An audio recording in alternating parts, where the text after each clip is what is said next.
Radio Now 100.9's Indy Connection with Emily Metheny.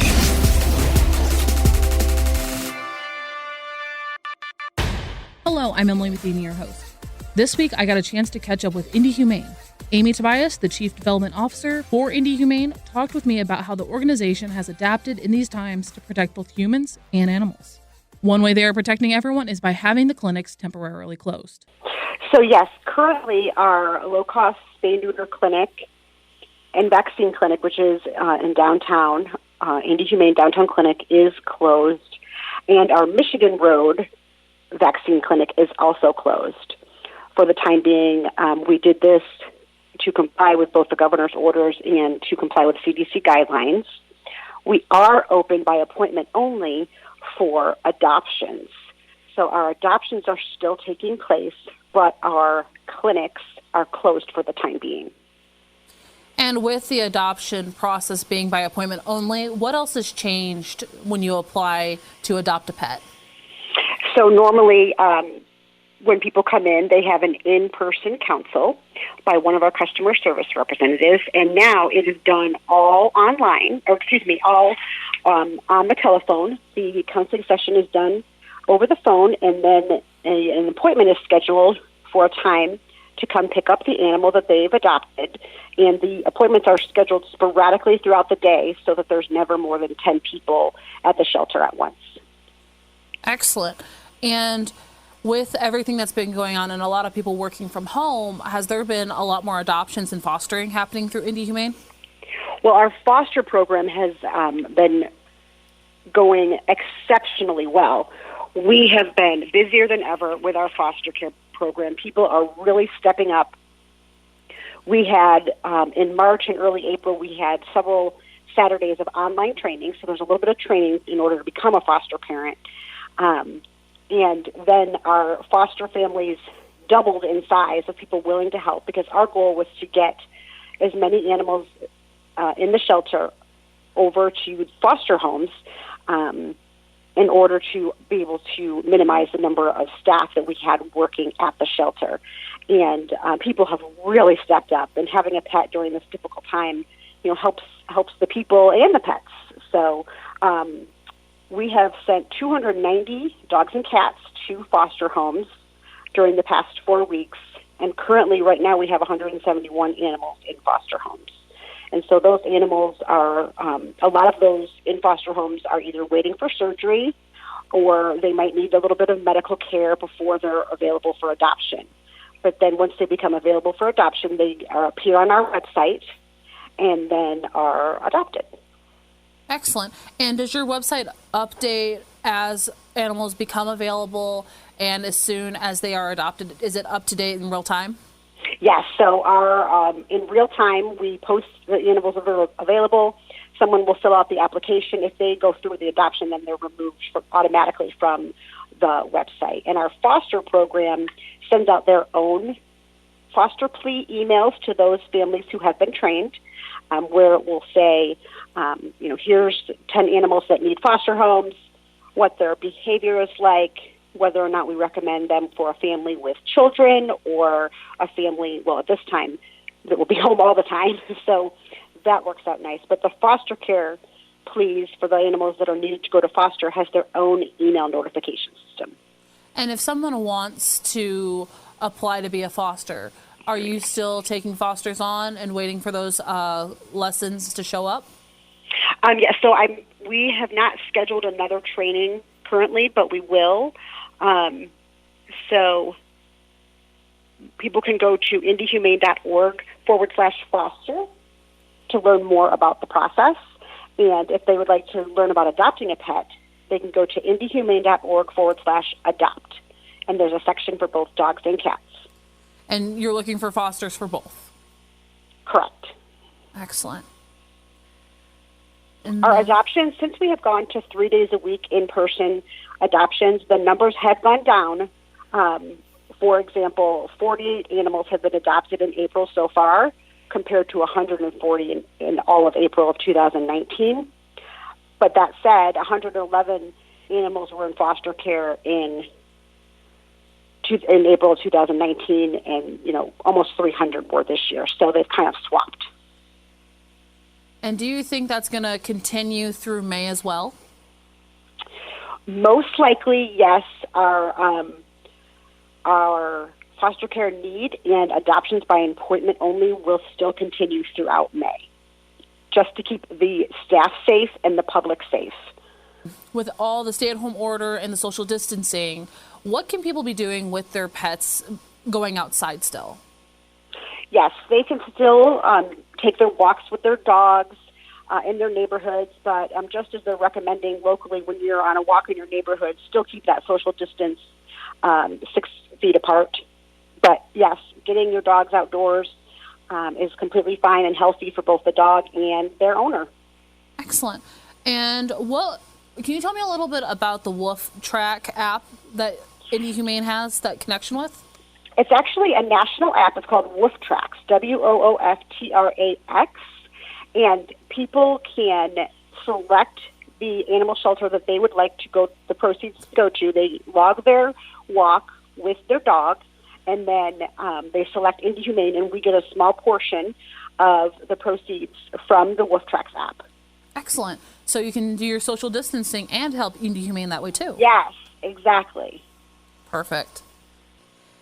And Amy, is there anything else you'd like to add about the events, about fostering, about the coronavirus and the response that we've been having?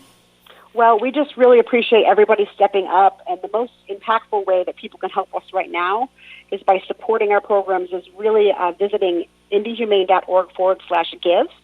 Because we have lost some revenue by closing our clinics, we really are trying to make up and do as much fundraising as possible. So they can visit indyhumane.org/give. And do you have like a wish list online where people can send items that you're looking for? Yes, definitely. So we have an Amazon wish list, and that's also, you can find that at indyhumane.org.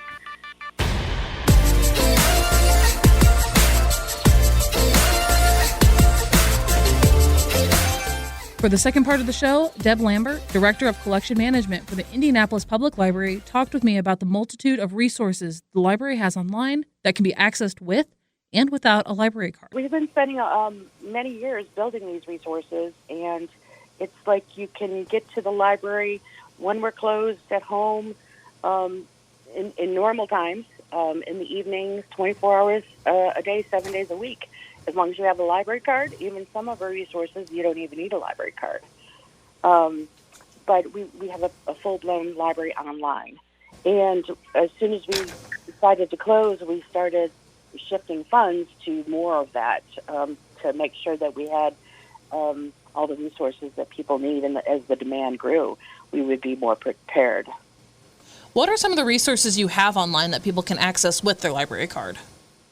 Well, the biggest one is our ebooks and our downloadable audiobooks, which I love to use. I just always have an audiobook going as I'm driving or gardening or working out. And they're becoming more and more popular. But ebooks and e-audiobooks are the biggest, and we have them in two different places. Our Overdrive platform, it's also known through the Libby app, and then our Access 360 platform for a lot of the kids and teen books. And we've got some exciting news coming out about that, is that the Harry Potter books are going to be available on an unlimited basis, so there's no wait for those. If anybody wanted to read the Harry Potter books or go back and read them, now is the perfect time because they're freely accessible. Excellent. And then on top of all these other resources, you also are very active on social media. Right. Well, the social media, we're, using that to engage people to talking about, what they're doing and just having a community of readers, people who love to talk about what they're reading. But there's so much more that our social media is also advertising. The other resources that we have are, online graphic novels and comics, and children's books through Tumble Books. These are for literacy, for new readers learning how to read. And these are really cool books that they use voices and animate the story, and they show a video with it. And the classic stories that kids love. But those are, kind of the downloadable things or, book-based resources that we have. We also have streaming video, and we have a whole section of Canopy Kids that offers videos for kids. Like, I believe they have, they're more of the education-based videos and stories based on videos based on stories. But then we have research things like our Ancestry.com database, which a lot of people, seeing Ancestry advertised on TV or in their Facebook profiles where people can research their family tree. Well, we have it available through the library as well. And this is available normally just in Central Library or in our library sites. But now it's available from home through our library and with your library card. We have other things like a hobbies and crafts database. For example, we have tons of knitting patterns that you can download through this database because we know a lot of people are getting into crafts at home. And we have a universal class service where you can take a class online. Mm-hmm. And even if it's not just home, hobby related, it could be beefing up your Excel skills or learning how to use a program that you've always wanted to use. And then we also have something called Morningstar, which is for the people who are brave enough to look at their investments right now and do research on their investments. That's a great way to spend your time, is figuring out how to, adjust your funds in this new market, I guess. All of this is available with your library card. A few of the things are available with no library card, but if you don't have one, it's really easy to get one. You go to our website, and we have a service where you can apply for it online, and it authenticates mm-hmm. against your address. And that way you can get into any of these resources. You don't have to wait till the library opens again in order to get a library card. Excellent. Yeah. And then on our website, we've got a lot of tutorials about how to use these services and, showing how to, tie them together with each other. For example, I mentioned knitting. If you're into knitting, there's a great page that talks about all the different resources. And if you want to take a class to get the basics, you use a universal class. If you're more advanced, then you can download patterns, new patterns that you haven't tried before. We have lots to offer online. There's even more than that. So it's not just focused on like parents, teens, kids. It's for the entire family. Exactly. Everyone can find resources. So keeping crafts available for kids who are currently out of school on spring break or doing e-learning. You also have, if you're interested in finding your family tree with Ancestry, or if you just want to pick up a new skill like knitting. Right. Or if you you've got a problem with your car and you have time to tackle it, we have auto repair databases where you can look up your specific car. You can enter your error codes in there, determine it's got schematics and wiring diagrams to help you understand how your car works. That's awesome. It's a lot, and this is a chance for people to find out what the library really has to offer, because people think of it when they grew up, and it's just about books. But that's not the case at all anymore. And if someone is looking for new books to read, ebooks to read, is there any way that they can get staff recommendations? Absolutely. Our staff are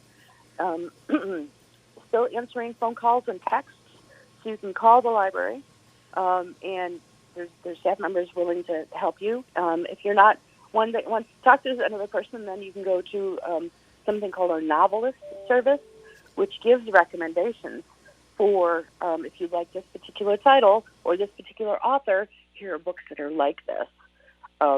So the novelist service is a great thing to use, as well as talking to our staff who would love to talk to people. And the phone number there, if I can say it, is 317-275-4184. And can people call during, what would be normal traditional business hours, or what's the best time to call? Normal library hours, which would be 9 a.m. until 7 or 8 p.m. We have a whole team of people waiting to answer. Fridays and Saturdays and Sundays we're closed more like 5 and 6 o'clock. Excellent. I wanted to say that if you don't have a comfort level with your device that you would use these resources on, we have something called the Tinker Station, which are staff that are particularly trained and knowledgeable in the various services and devices.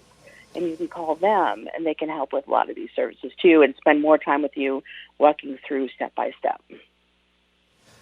So even though the library is not physically open, all the services, most of the services are still available online and by phone. Yes, that's correct. Excellent. And the website people can go to start accessing these services is indypl.org, correct? That is correct, yes. Yep. And over on the far right is something that says blog, and that's a great place to start. It's got articles on what things we're offering while we're closed and online. Excellent. And then on social media as well, you have video read-alongs that you've been sharing on different blogs, and even on Pinterest, you have boards that explain different activities for different levels as well, right? Right. We have a Pinterest board called Activities to Do at Home, especially a lot of stuff for kids and doing home activities of how to do different science projects or different crafts or things like that. So you can connect with the Indianapolis Public Library by going online to indypl.org or visiting them on all social platforms. What platforms are you on? All social platforms, Pinterest, Twitter, Facebook. Did I miss any? It's a different team that's on the social media team, and they are very active. Instagram and YouTube are the other two that we're on. So Facebook, Twitter, Instagram, YouTube, and Pinterest. Excellent. And you can still call and see some of these services. Can you give that number again, Deb? Sure. It's 317-275-4184. That's for general, answering questions and doing research. If you're, doing a research topic that can help you, point you to specific ebooks or resources, our research page of databases. And then if you want specifically help with a device and learning how to use your device, that's the Tinker hotline, and that's 317-275-4500. Excellent. Is there anything else you'd like to add, Deb? We've been spending a lot of time continuing to work to provide these resources online and over the phone, just like we would in a normal day when you walk into the library. There's even magazines that we have. I didn't mention the online magazines that we have, a very robust collection of all your favorites. And once you sign up for them, you get a weekly, not a weekly, but whenever the new issue comes out, you get an email notification saying, hey, the new magazine is out. And we have everything from People to Indianapolis Monthly and Star Magazine. And there's science, there's men's magazines, women's magazines, there's decoration home magazines. But you can always check and see online at indypl.org all these services, all these available resources from ebooks, e-comics, audiobooks, to activities you can do with your kids, or if you want to learn a new skill, you can do that too. Exactly. Now is the time to take advantage of these services. But I did think of one other just now. I had it on my list. Was our digital Indy service, which is online content that we scan from local Indianapolis. And it's collections that are scanned of local photographs and newsletters and play programs for like Dance Kaleidoscope and the violin competition. Oh, sweet. There's a lot of, we even have, it's all built on grants that we've received from, organizations like Lilly and Clues to be able to bring local history to people. And one of the biggest parts of that collection that's most popular are yearbooks. We have a lot of all the public school yearbooks and some of the private school yearbooks, and we're continuing to build that collection. The most popular item in the entire collection is David Letterman's Broad Ripple yearbook. But a lot of people contact us that, people who come from Indy, and somebody's doing an award ceremony for them, they'll reach out to us and say, hey, can we use this yearbook photo for this particular person? It's really fascinating how many people are interested in learning about the local history. And then anyone else who has a library card can access this service and look at all of these yearbooks and documents too, right? Correct. And as a matter of fact, this is available completely open, no library card required. Oh, amazing. So let's say I only have a library card for my home library back up in northern Indiana. I could get online and I could check out yearbook. I could see David Letterman when he was in high school. Yes, you could. That's awesome. A lot of people have moved away from Indianapolis and they want to, they've lost their yearbook. They can come back and take a look at those. But we have a great collection for Black history in Indianapolis, where we've spent a lot of time in different parts of the community and doing scan-a-thons where people bring their own photos in, and we are able to bring them online and put them into the online collection. We have a great collection with the Firefighters Museum, amazing photos and even sound recordings, also with the police department. And our Sister Cities program, the details of that since it started. And we have a lot of arts organizations. Like I mentioned, Dance Kaleidoscope and the violin competition. We also have the Heartland Film Festival. So if you wanted to go back and see the history of how that's developed and all the pieces that they produced to promote for the Heartland Film Festival over the years, this is just a sampling of the many collections we have in here. We have a lot of community organizations, like the Burmese American Community Institute, the Baki Institute, that talks about how they've grown over the years. We've got a lot of local neighborhoods in their history with their newsletters, like the Bates Hendricks neighborhood or Mapleton, Fall Creek. It's just a very robust collection. Urban Times magazine, we have their entire back collection online scanned, and you can see it like it's, originally designed. It's not just full text. It's got all the pictures and ads and everything. That's amazing. It's a collection we're very proud of, and it feeds into the state program for local history and also into something called the Digital Public Library of America, which has all of these like local history collections that are gathered together and searchable in one big interface. And we do have a search interface on our site for this. So if you were looking for a particular, subject or person's name, you can search across all the collections at once. Wow. I had no idea. That's amazing. And I do have one more question for you. Okay. For these services online, are they available in other languages besides English? That's a great question. We have quite a few that are in Spanish. And there's on our research page, there's a link for all the Spanish resources. And that's the one that's most common. But we also have newspapers from all over the world. And this is an interesting question that you brought up, because we are working with a new company to bring on something called press reader newspapers that we're going to be evaluating, and we'll be asking the public to help us evaluate compared to our existing newsstand service. So there's going to be two platforms where you can look for newspapers and in different languages and from different countries all over the world.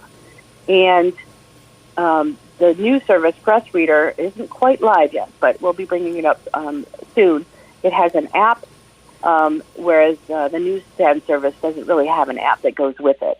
But it's a great way for people to research what's happening around the world, not only in this crisis, but in regular times as well. Mm-hmm. So if we have someone comes from Mexico, they're going to be able to look at some news sources that they grew up with. That, like, if I were to leave the U.S., I could still look at like USA Today and things like that. This service allows people to do that. Correct. Uh-huh. That's amazing. We're going to be putting up a blog article about it very soon that talks about, shows what titles are available. There's hundreds, maybe even thousands of titles that are available. Newspapers from around the world.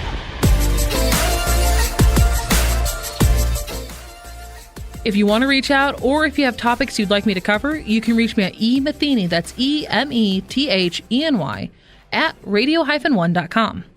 Thank you for listening, and please join me again next week. Until then, have a great week. Radio Now 100.9's Indy Connection with Emily Metheny.